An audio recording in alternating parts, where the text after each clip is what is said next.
to Marisa Giesler. And we'll go ahead and begin the recording, obviously, and go to the next slide.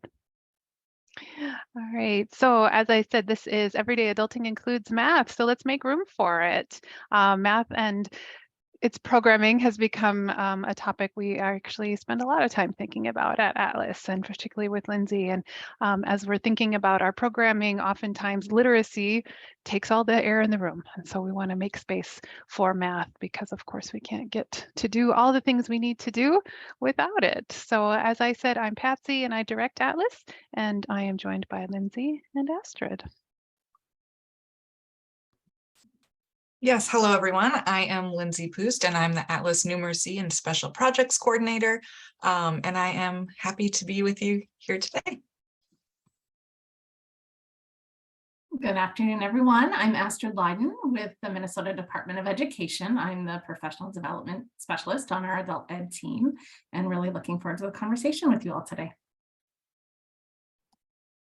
All right, so let's start off with this icebreaker. So in the chat, choose one of these sentence frames and fill it in however you would like to. So in school, math was blank to me, or I see math as blank. In my program, math is blank. However you want to fill that in, we'll give you a moment to pick one and add it in the chat. And while you're at it, if you could put what program you're joining us from, that would be awesome as well.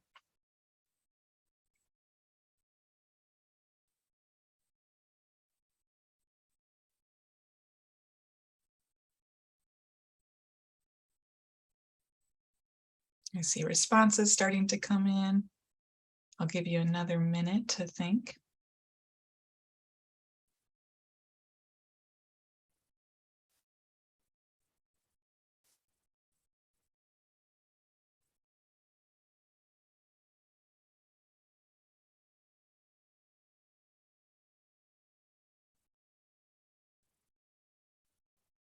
Awesome. So I'm going to read some of these comments for those who are going to be watching the recording to kind of hear what you're saying. So in my program, math is one of our most common areas our students want to study. In school, math was easy to me. I see math as a problem-solving puzzle. In school, math was usually easy to me. Math is the big hurdle for most. In my program, math is often scary to students. In school, math was something to be memorized. Now I see math as problem solving. Math was fairly easy. I see math as a stepping stool. In my program, math is normally the last area students want to work on. So we see there's an array of answers here. We're all coming from different places, and I think that's true of our students. Our students are all coming from different places with comfortability with math, with previous experiences with math, and how we view math and its usefulness. So I'm excited to kind of open up a conversation today about math and math programming. And so whether you're an administrator or you're a teacher that's kind of, influential and leading, in other conversations and initiatives and whatnot at your sites, or you're just like, I'm curious what you're going to talk about, I'm glad you're here today. We're going to talk about what is numeracy, what is math, what's the difference, why numeracy, why are we having this webinar, and then making room for numeracy and what that means in different areas. So the main objective for today is to begin to answer these questions. What is the official stance in Minnesota adult education around math instruction? What is numeracy versus math?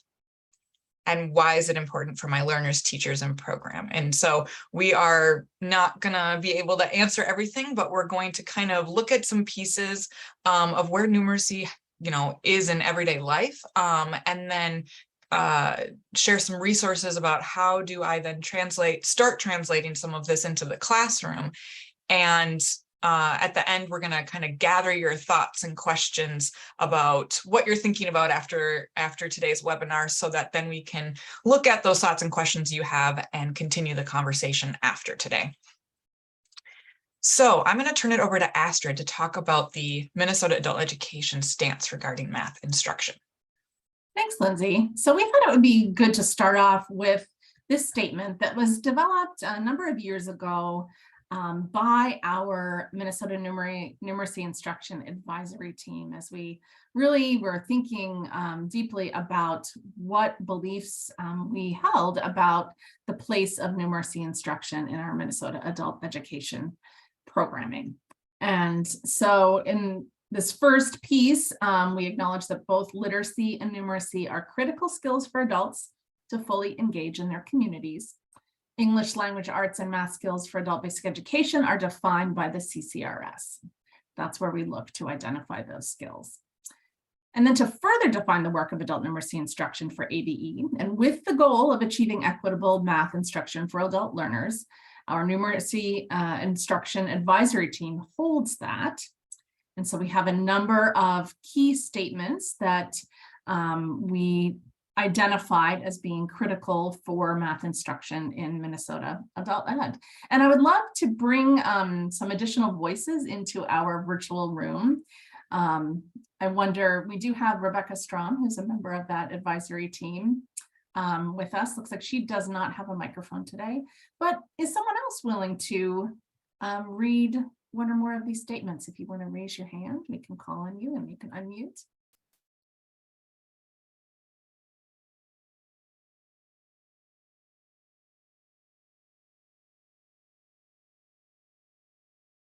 Anyone willing to read the statement for us?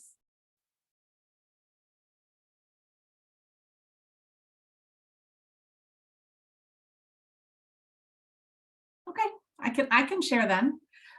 So we hold that every student at every level deserves access to rigorous, high quality math instruction. We know that many times students at our higher levels have access, but not always our students at our lower levels. Instruction at all literacy, language, and math proficiency levels can and should attend to both math and numeracy. And Lindsay's going to talk a little bit about that distinction here in a minute. Intentional focused programming can create a cohesive math experience for all learners.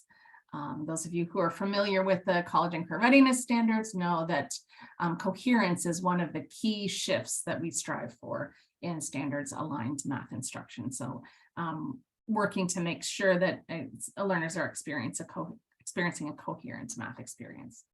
And instruction in every classroom should be informed by growth mindset and incorporate strategies to reduce and prevent math anxiety in learners. So we saw in this opening chat that for many of your learners, math is a scary thing. So we need to be actively working to address that in both ourselves and our learners. And to this end, it is essential that programs are committed to professional growth in the areas of up-to-date best practices, content knowledge, and comfort in teaching math. So ensuring that we're supporting everyone in our programs to be able to deliver that math instruction. Thank you. Pass it back to Lindsay to talk about that distinction between math and numeracy. Yes, and I also want to comment, go back to the chat and some of your responses.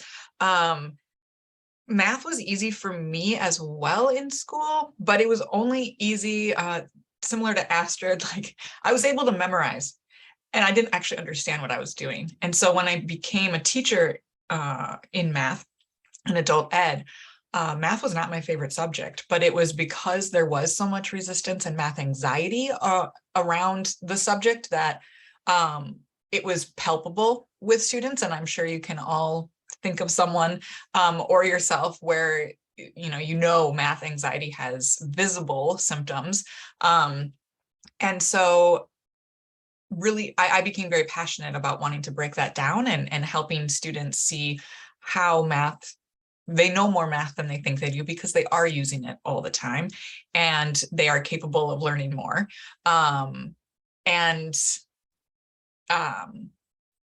So yeah, I just totally lost my train of thought. I'm so sorry. But just being able to, that is when I actually started understanding what math really was, is when I had to teach it and when I had to see how it was impacting our students to be anxious about it. And so anyways, I developed this love for numeracy because of what I was seeing and what I was experiencing within myself.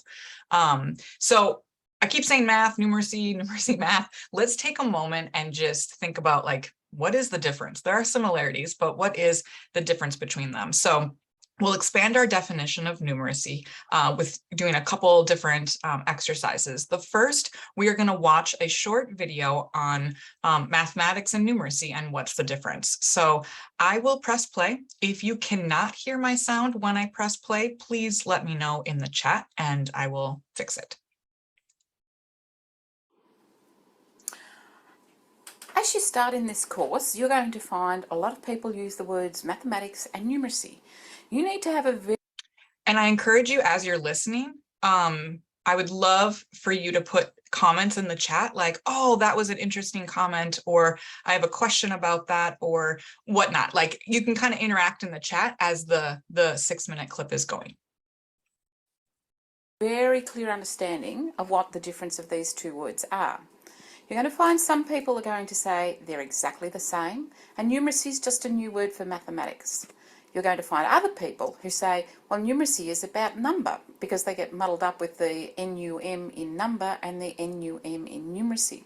However, it's actually quite more substantial than that. We now know in mathematics that what happens is a lot of people can do their mathematics that they do at school, but they haven't been able to transfer it over to the world beyond schools. And so often when they're trying to make judgments about what's the best buy in the supermarket, or should I take this home loan out, or all of those sorts of things that we face in everyday life, they don't use the mathematics that they need to use. So what has happened now is we're taking a much stronger focus on numeracy.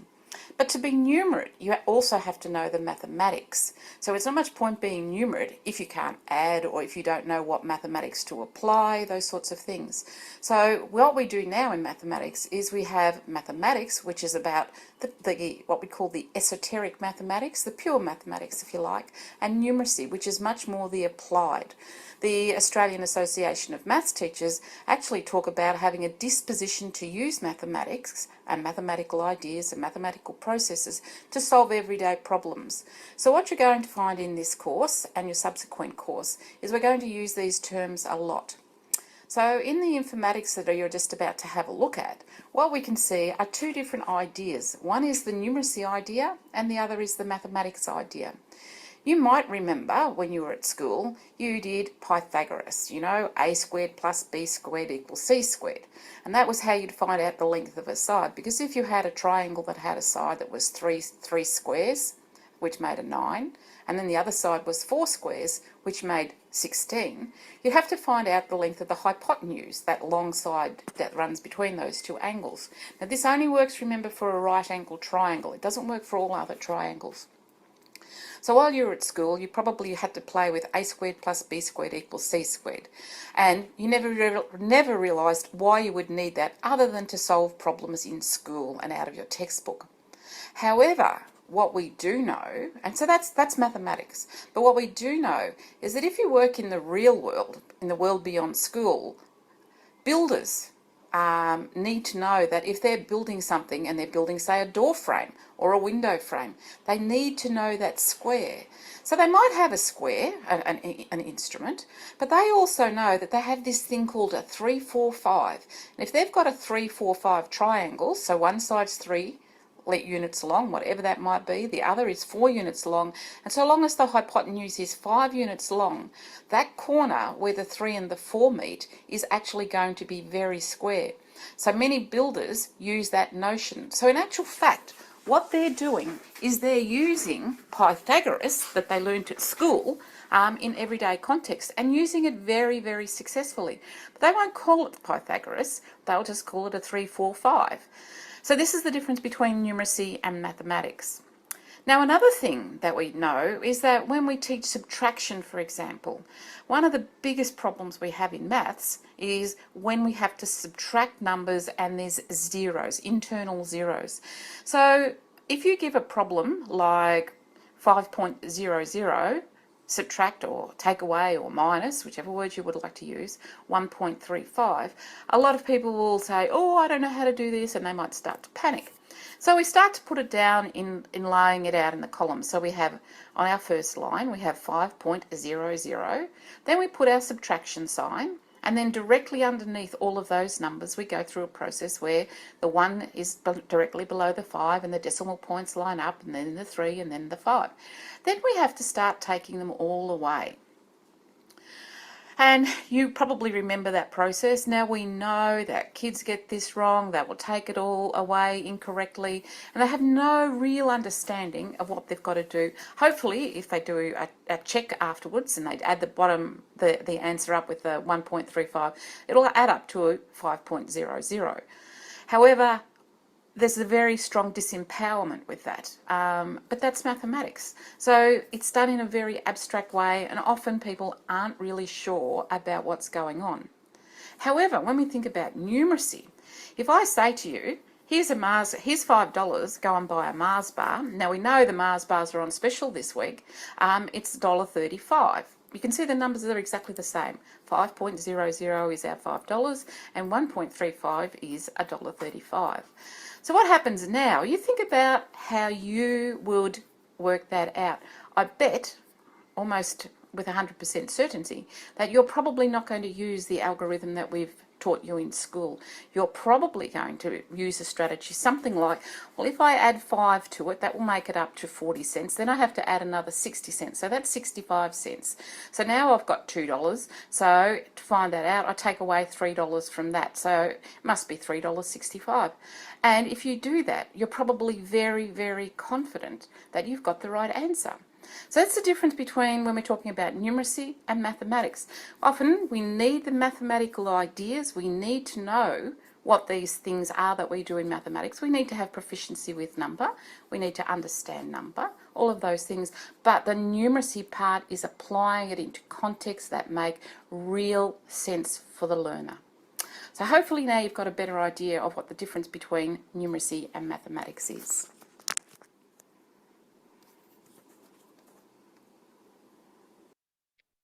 Awesome. And I saw a couple comments coming in. Marisa says, I know a carpenter who does talk about the 3-4-5 triangle. So not the Pythagorean theorem, but 3-4-5, same concept. Numeracy is to math as literacy is to reading, right? You can read words on a page, but if you're not understanding what's happening, it still remains very abstract. Numeracy involves application in real life context, and applied says it all. Yeah. So we need math to be numerate, but we want to, focus on that numeracy and giving our students opportunities to exercise that reasoning behind what that math is in contexts that are relevant to them. So here's a quote from Ginsberg, Manley, and Schmidt, and they this was put out by the Adult Numeracy Network, which is a professional organization for math adult educators nationally. If I said that, I'm sorry. And so it is this publication, yes, is from 2007, but this components of numeracy, Marisa put the links in the chat there, and to the Adult Numeracy Network if you want to learn more. And Rebecca is actually a representative on the board there as well. But this idea of there are different components of numeracy. What are they? Why does it matter? What should we be focusing on and developing within our students? I pulled out a quote from it that I would like to read. Pure mathematics is usually abstract and context-free. Numeracy, on the other hand, entails engagement with life's diverse contexts and situations. And I'm adding that emphasis. In some cases, being numerate is defined as being able to actively participate in civic activities. Others describe numeracy in more utilitarian terms, to function effectively in the workplace or as a family member. Numeracy requires the ability and inclination to explore situational mathematical content. Thus, it is owned differently by each person. Unlike pure mathematics, numeracy has a distinctive personal element. Do I own it? Is it relevant to me? And I think so many of our math classes, whether we thought math was easy for us or not, so many of our math classes, not all, it's a generalization, were very isolated from how the math affected my life or your life, and why we need to even learn this. Why are we doing algebra, kind of thing. So that publication, I encourage you to read it. It kind of breaks down just different components of why numeracy is important and where it pops up. The last thing I want to do to kind of set the stage of like, okay, numeracy, we keep saying this, is I'm going to let you look at a link that Marisa will put in the chat, and there's a shaded box. So this blue or teal, I'm not sure what color you would call it, box is what I would like you to look at. And I'll give you a couple minutes to read through it on your own. You can click on that link. And then as you're reading through, think about, okay, of how they're talking about what is adult numeracy, what resonates with me, and maybe is there a new idea for you? So answering one or both in the chat after you have a chance to look at it. So I'll give you a couple minutes to read through.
So go ahead and add something to the chat. What's something that resonates about this definition of adult numeracy? Is there any new idea embedded in this? Give you a moment to respond.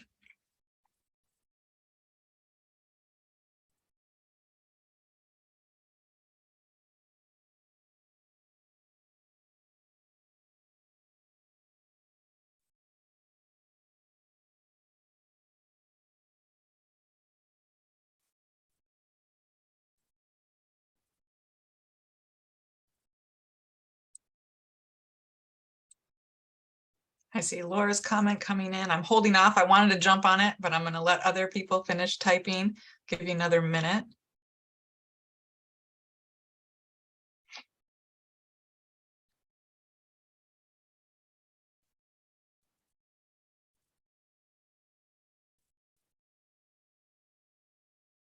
What resonated? What is new?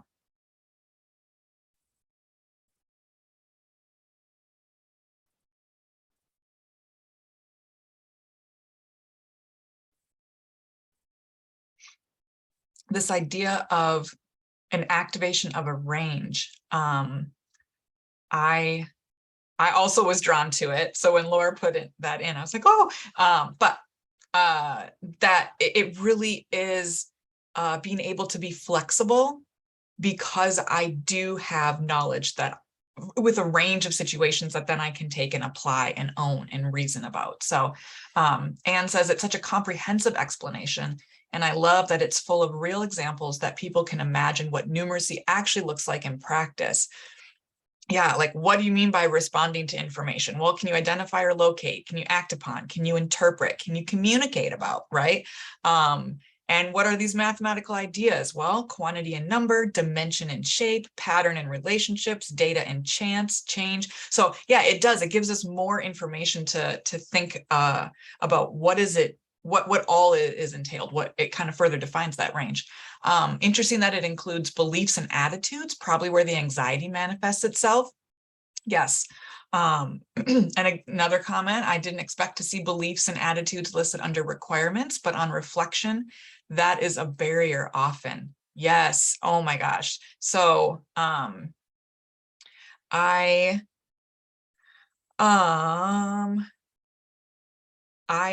totally agree. And I think that what our experience was with math can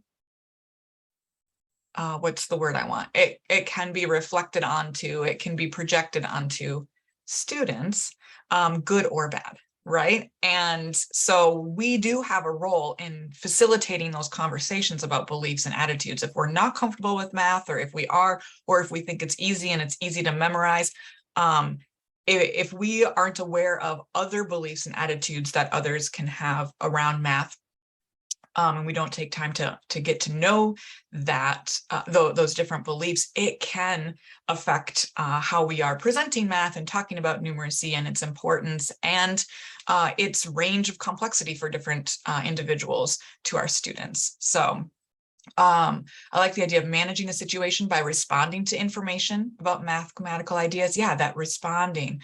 We don't often think of responding to a situation by digging into mathematical ideas.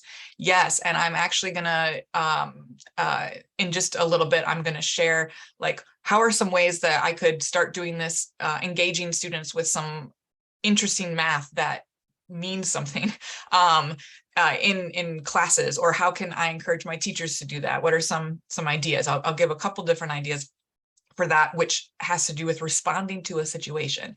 And then also beliefs about data, science, etc., how much we rely on such things, as well as the sources of data we're reading, right? Like critical reading, close reading is in math too. Being able to evaluate sources, understand what information is being represented to us, how, and to then think about bias, also with numbers, etc. It's all around us, right? And so really building those skills in our students as well. Okay. Thank you so much for sharing that. We're gonna go to our next section about like why numeracy, and I'll turn this over to Patsy. Great, thank you. Yeah, I've already been thinking a lot about health decisions lately, and like thinking about which, you know, as we go to an enrollment period for our healthcare plan, like that's a lot of math. So I'm just already thinking about all the things. But we're going to talk first about a few things that we know as managers and program leaders. This might not be news to you for some of you as far as the difference between math and numeracy, but one of the reasons we're doing this webinar is to give you some tools as needed to perhaps make the case to your staff, to your students, to the higher ups, to your funders around why math perhaps might need more attention, or maybe beginning or strengthening math programming in your sites. So some of the data that might be useful to you just for your own knowledge, but also to share with others, might come from, for example, the PEAC study. And PEAC, thanks Marisa for dropping the link, was a 24 country, so this was big global study. And they assessed adults' proficiency in a number of domains, including literacy, numeracy, and problem solving and technology-rich environments, which in recent years we've all gotten very, very good at. There's a ton of data that has come out of the PEAC, but today, what I just want to highlight is that only 9% of American adults scored in the highest numeracy levels. So there's work to do around adult numeracy in the US with our students and elsewhere. And then also around financial literacy, of course, having the confidence, knowledge, and skills to make financial decisions, as I was hinting at earlier, and just like everyday adulting, we have to deal with numbers, right? And not just when you're buying a house, but like all the time, and not just conducting like business necessarily and calculating a tip, but also in other ways. So we're actually going to look at a couple of other places as well. For example, in health literacy, financial literacy first. You can't manage your finances without math. Obviously, money management, credit decisions, debt management, risk, investment and retirement planning. There's a really great resource we want to be sure you have at your fingertips. It's called TSTM Financial Literacy Brief. And that's the teaching skills that matter. That's a federal OCTE adult ed from the federal office initiative that focuses on a number of areas, one being financial literacy. And they have this brief. It's just a quick like 6-page document that gives the basics around teaching financial literacy to adult learners. And then, as I mentioned, health literacy. So numeracy plays a critical role in people's ability to make decisions about their own health. So sometimes when we think, oh, health literacy and math, you're just thinking, oh, calculating dosage. Well, sure. Yeah. How many Advil do I take? Sure. There's a little bit of math in there, but it also has to do with the degree in which individuals have the capacity to obtain, process, and understand basic health information. And so often health information is presented to us with graphs, right? And infographics. It's like, here's a pamphlet about this disease, or here's a pamphlet about this condition, or here's a comparison of people who did the surgery versus those who didn't. And then we have to make decisions based on that. So yeah, moving on. So why is it important for health? So I love these bullet points. I can take no credit for them. I found them on the CDC website, but they're so useful to understand visual displays of risk. So, I mean, just imagine how much like information you're presented to at a doctor's office or even in an ER and sometimes at a crisis situation, and you're asked to make a really important decision for yourself or a loved one based on visual displays of risk. And that can be really, really hard and really life-threatening if you don't go the direction perhaps that that is needed, and it's presented to you in a way that's really hard to understand. So using numerical data to make decisions, to calculate dosages, of course, and correctly and timely use of medications, symptoms, time, how many Tylenol did you take? When's the next dose? Wait, my baby isn't 6 months old. What am I supposed to do? Right. So all of those kinds of things. And then lastly, to gain confidence in decisions around healthcare. And what the data has shown, which I think was really interesting in research around this, is that people who have more confidence in making decisions or using data and the visual representations of risk and all of the things noted above actually make faster decisions about what to do next, which of course can have vast health outcomes. So a couple of resources, again, that Teaching Skills That Matter also has a health literacy brief, similar to the financial literacy one. And then I found this section of the CDC website on numeracy and health literacy kind of fascinating. Does anything else come to mind? If so, please drop it in the chat and we'll keep talking. Thanks, Patsy. Yeah. So we also know when we think about some of the primary reasons that adult learners come to our programs, we can see why numeracy is just very critical. So first of all, many of our learners are coming because they are seeking high school equivalency, whether it be the GED, the HiSET, or adult diploma. And students need to demonstrate the CCRS level D3E math skills in order to earn those credentials. We also know that learners are coming because they want to advance their careers and maybe seek post-secondary training. So in addition just to the everyday math skills, there are specific math skills that are critical for careers and training. So when you think about some of the career pathway programming that is being offered in our adult education programs, construction, healthcare, manufacturing, IT, there are critical math skills and numeracy needed to advance in those careers and to be able to participate in training. And then finally, we know that there are needs that help our learners engage fully in their communities. And we've got a couple of excellent quotes from math leaders in adult education. Donna Curry writes, "Math for stronger communities. For adult learners to gain more political and economic access, they must not settle for just learning enough mathematics to pass a test. They must become willing to engage in math, beginning with its relation to their own lives. Mathematics and technology are critical skills for all adults.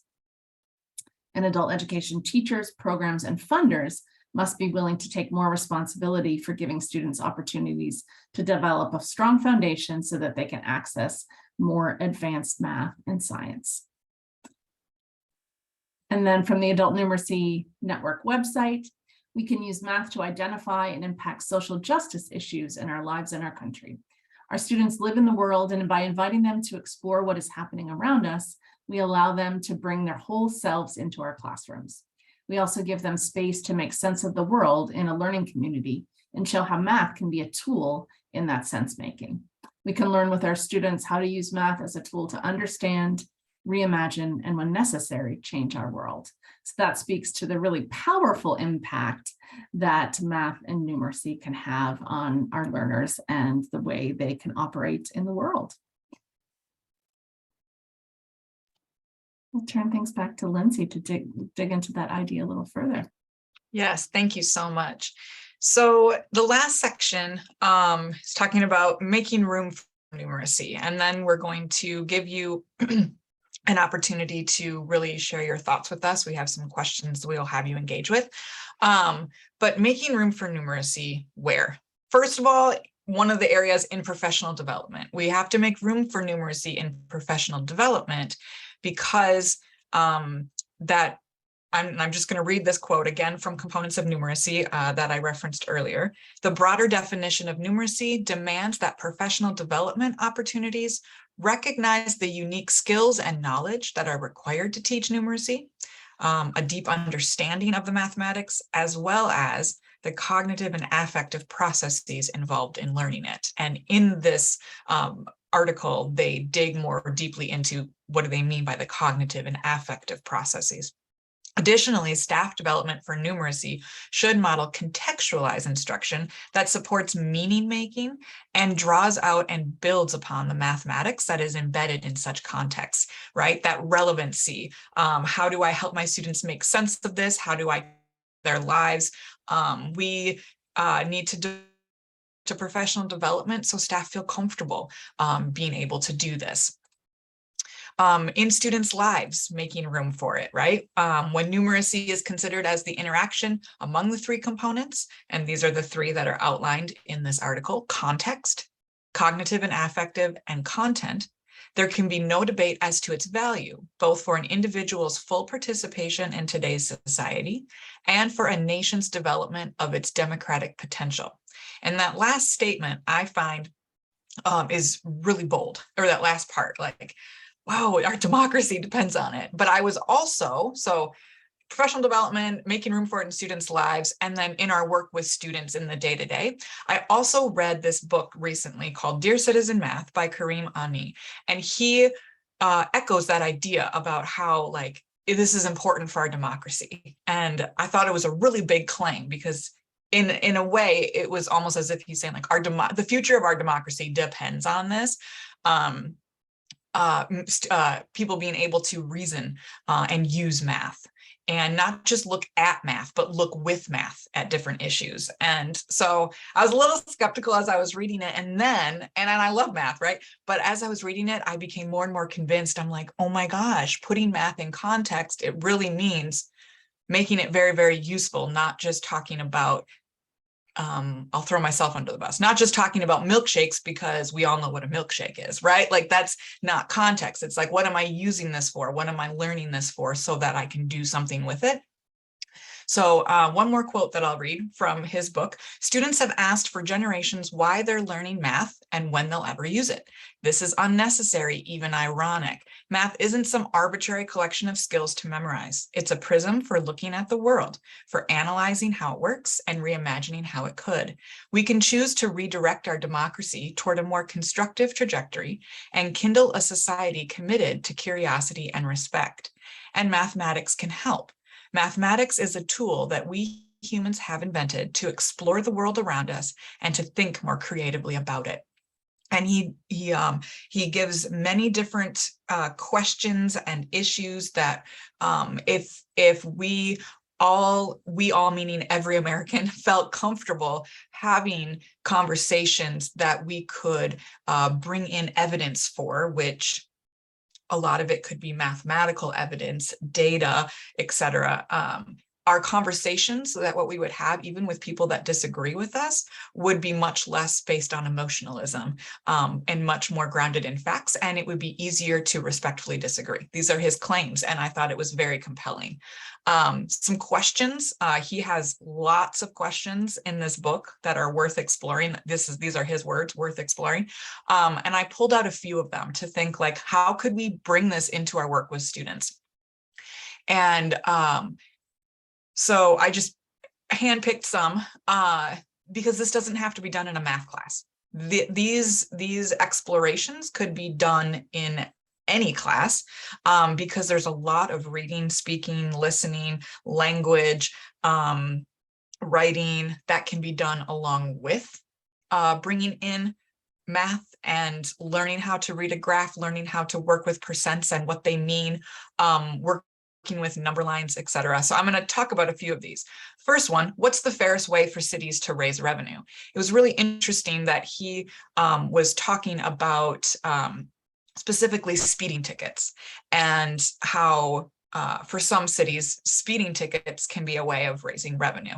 And so kind of framing a unit, framing a line of inquiry, something, a text set around the fairest way for cities to raise revenue. And part of that could be being able to look at numbers, being able to look at different statistics, different ways, how much money, et cetera, would this bring in versus this. And then you could talk then about how to use that, that information.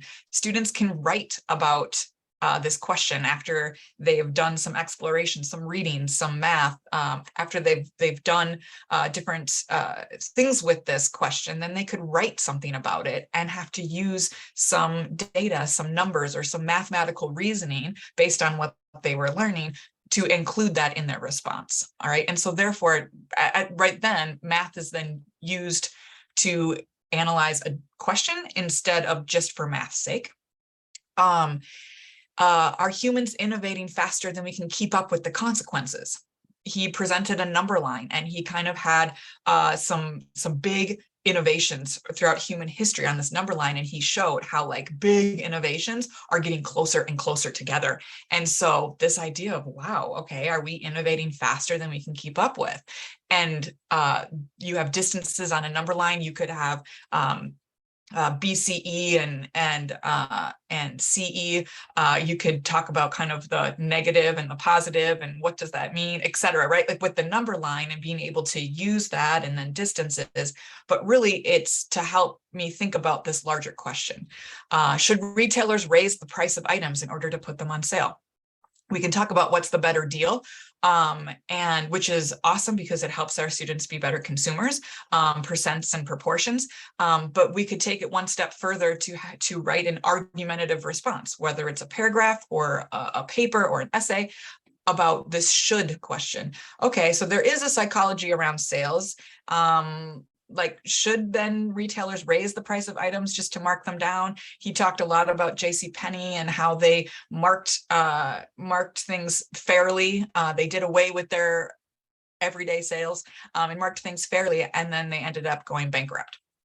Everything was the same price, but people thought they were not getting the same deal. So just, it's interesting thinking about that. Should towns and cities recruit high-paying employers? What does that do to a city, to the neighborhoods, to the housing, to the businesses when you're recruiting high-paying employers? Is a percent the fairest way to calculate a tip? If not, what might be some other ways to pay workers? So thinking about like, I'm going to go sit at Perkins and have a cup of coffee and I'm there for 3 hours and I'm going to tip based on my purchase. Is that fair? Is it not? Like, and with all of these questions, students may have different responses, and that's okay. It's, can I articulate my reasoning and can I provide evidence to back it up? And part of that evidence is going to be math, numeracy. Should people with small feet pay less for shoes? Like getting at, how are we pricing merchandise? How are we looking at cost of materials? Because the flip side is like, if I have larger feet, do I then have to pay more? Like, how do you decide on prices when you're a business owner and you're bringing in real world questions? So these are just a sampling. There's more about like the health insurance insurance and different things and debates that we are hearing all over the news. There's so much there that can be that math then can help us to analyze those those issues and have a discussion about it. So anyways, these are just some ideas. He calls them questions worth exploring, and I love that. So maybe this is how it pops up in our instruction, is a line of inquiry in our ESL classes or our English classes, or our work one-on-one with students in the work that we're developing. So that's, again, we said this was the beginning of the conversation. So that is one resource I wanted to share with you. The link to that book is down here. I highly recommend it. Another resource that you can use for yourself or share with staff, last week or maybe a couple weeks ago, we had a CCRS webinar called Math Sprinkles for Your Classroom Routines. You will get the link to the PDF of these slides in a follow-up email. So I don't have all these links to be chatted. I felt like that'd be overwhelming. You will be able to click on all these links in the slides when you get that later this week. But Math Sprinkles for Your Classroom Routines, that is a webinar where I kind of give some ideas on how to start incorporating numeracy into routines, even if it's not a math class. And they can work for one-room schoolhouse situations. They don't have to be tech, so they can work more in correction settings as well. Like, we have a variety of settings with our students. And so being able to think, like, how can I bring this to my students and in my setting is really important. So I try to answer or provide an answer to some of those questions, but again, all of this is incomplete, which is where we all come in. And then instructor and administrator resources, there's some more here. The Math Foundations course online to learn more about the principles of numeracy. Citizen math lessons. Kareem Ani first started, before he wrote the book, he was developing lessons around engaging with big questions. And so there are some lesson plans. This link does give some free lessons. If you do purchase a subscription, then you do have access to a larger scale, but it's ready-made, really, what Patsy said, juicy questions to explore with students from different levels. And then we are developing a Teaching Numeracy to Adults cohort that's like a facilitated online course, and that will be coming in FY24, and that will be available for all ABE staff to take, to kind of go through a condensed, like 8-week version, virtual opportunity, facilitated cohort of what are the basic principles of teaching numeracy and how do I do that with my students. So that professional development is also coming. And then in the left-hand column, there are several resources that Patsy provided from the course that she teaches at Hamlin, Intro to Adult Ed, several different things that are worth clicking on. Some we mentioned today already, but others on growth mindset. There's a video here, a student, Mohammed, and overcoming doubt, persevering in math, and talking about how persevering in math enabled him to, in the adult ed classroom, enabled him to pursue, I believe he became a pharmacist. And so just thinking of, like, what are our career goals? What are the ambitions of our students? And by not incorporating numeracy and getting students comfortable with some basic reasoning and comfortability with numbers and how they work, what are we limiting them in being able to do for afterwards? So some different resources that you can check out to learn more and share with staff. So with that, that was a lot of information. And now we just want to pause and check in and see, like, what are you thinking about and what questions do you have? So Marisa just put a link to the Padlet in the chat. And if everyone could open that up, there are several questions. You don't have to answer every single question, but as many as you're willing to or have things you want to share, please do. The blue square is if you're interested in later on looking at what other administrators and program leaders have said from the Math Institute session that we did in September. You can look at that Padlet, but this one is blank for you. So what are you thinking about right now in relation to this topic? If you could add a comment there, or what does numeracy instruction look like in your program currently? What support do you need? What are some math programming successes you've had, or 2 or 3?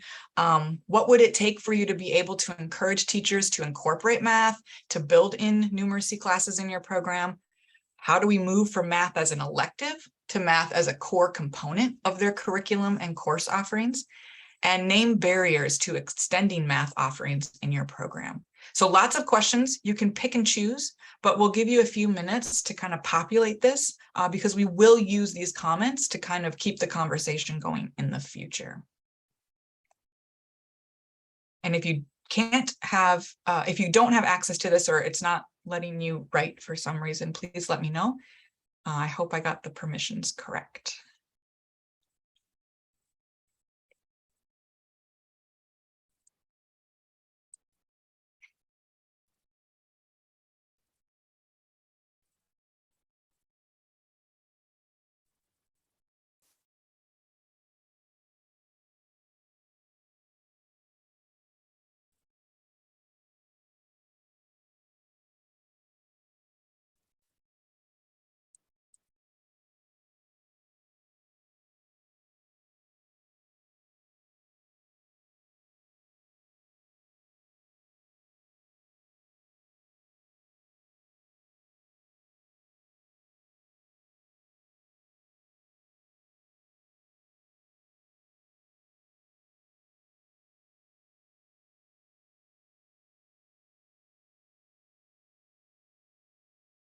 Lindsay, while people are typing, I was just thinking one of the things that we keep hearing is that sometimes teachers feel like they're ill-equipped to teach it. And so when, they weren't strong math students themselves.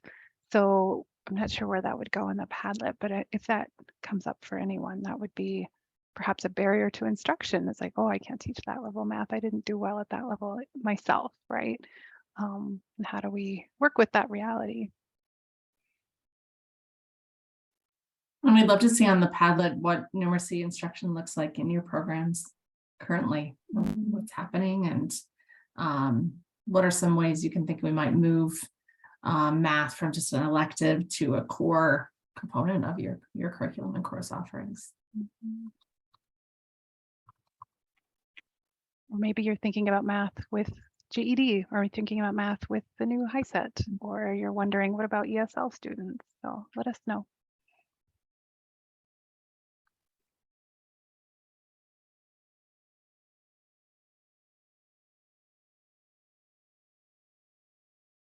And also this question, what support do you need? Everyone came here probably with some questions and looking for additional support. So what can Atlas and our whole support network and MDE do to support you in expanding your math programming?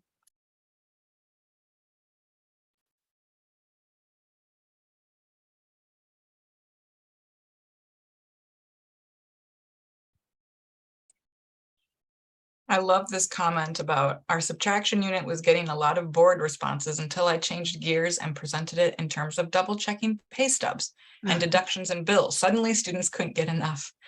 It's true, like math for math's sake isn't always helpful unless someone loves math, but not everybody loves math. So it's like, how is this useful? That's very, very important. Finding time in the schedule to add math classes is definitely a barrier. And I am a big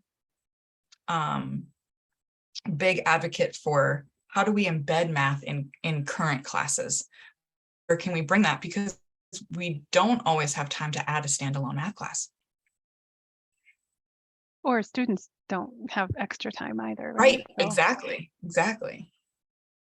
That's a very real barrier.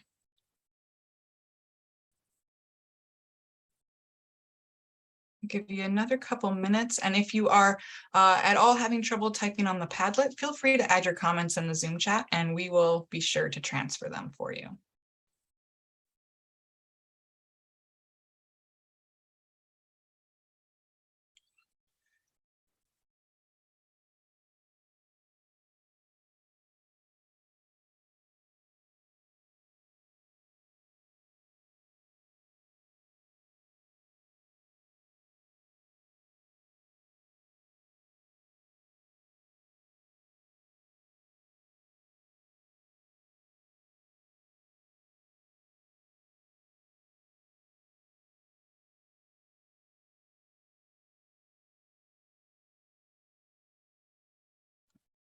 Another comment coming in: as a one-room schoolhouse, many of our students come to study for GED prep and they want to quickly obtain enough content knowledge needed to move forward.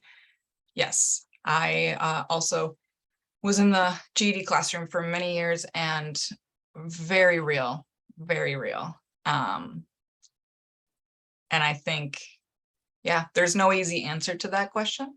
But I think also looking at, well, yeah, I'm not even going to say anymore. Does someone else want to respond to that, so I don't just give my own opinion?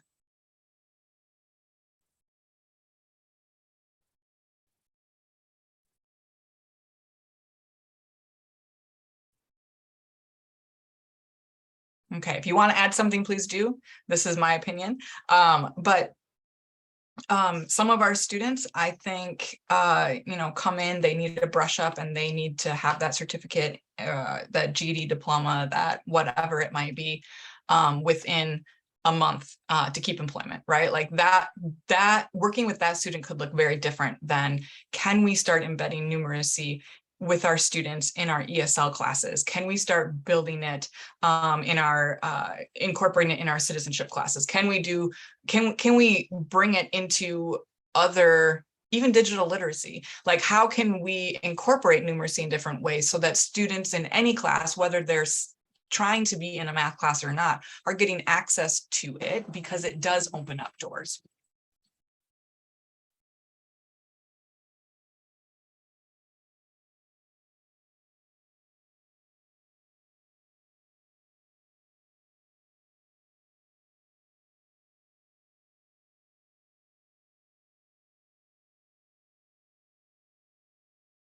Awesome.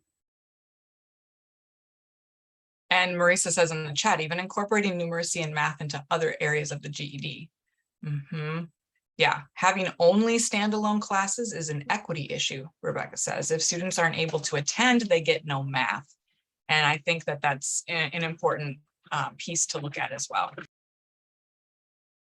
think another strategy with the students who are coming initially just to get their credential really quickly is to make sure that they know the other ways that adult ed programs can support them as they move forward, either encountering math or other academic challenges on the job, that they can come back, or if they're going to pursue any sort of post-secondary training that adult ed can help them to brush up or build their math skills for that specific training. Yeah, no, thank you. And I see 2 comments, and I'll comment on those, and then we'll, or I'll read those and then we'll wrap up for today. But you can keep adding comments to this, because you naming the barriers and the specific things that are hindrances in your program, it will only help us to take this information back and think through solutions, because we do think that it is an equity issue to be able to make it accessible, give our students access to math. So using one-on-one tutoring session with hard copy resources and direct instruction, also relying on online curriculum. It becomes difficult when you have a lot happening, multiple EFL and content requirements. You're the only instructor, and how do you do that? And so, yeah, very, very real. And then another success, I had a student come in for GED prep, and after our session finished, he told me fractions were fun. That is awesome. Most people don't like fractions. Some people do, but not everyone. So that's great. And I think this is opening up the conversation, just in response to all of these. I think it's opening up the conversation that I don't have a full answer for, but can we redefine what numeracy instruction looks like? What that means, what it looks like, can we redefine it? Because we do have the situations like the one-on-one tutoring, many students at a time. How do I do it? What are my materials going to look like so that I can help students engage with numeracy and develop their ability to be numerate and use math? How am I going to be able to do that feasibly, right? Like that's real. And you know, students wanting to move super quickly. and finding resources, right? Like when you're juggling so many different things, how do I do this? And so I think this is really good information for us to then keep thinking about this and how we do tackle this issue as we go forward. So thank you for that. Stay tuned. This is not the end of the conversation. There are a couple professional development activities that we want you to be aware of. The next administrator webinar is on January 17th. Again, from 1 to 2, we'll be talking about budgeting as budgeting is buzzing around that time. And then February 21st, we will also have a webinar topic TBD. So if you do have an idea for a pressing topic, feel free to email us. Math content webinars are coming up, so you can encourage staff, you can attend yourself. The one on December 1st, we will be talking about algebra, not algebra. How can we make sense of mathy relationships in a range of levels? And then March 14th is Pi Day, so it will definitely be about Pi. And then Language and Literacy Institute is coming up January 26th and 27th, and registration will open sometime soon. But you can check out the newsletter that is published every week. And if you're not signed up, the link is in the chat, but you will then get up-to-date information on registrations when they do open. Thank you so much for being here today and for adding your thoughts. Please email with questions or ideas for future topics. The evaluation with CEUs is in the chat, and you will also get a follow-up email from Gail Rotan with the link to the PDF of the slides as well. Thank you so much, Lindsay, for all your work on this, and we'll pause the recording.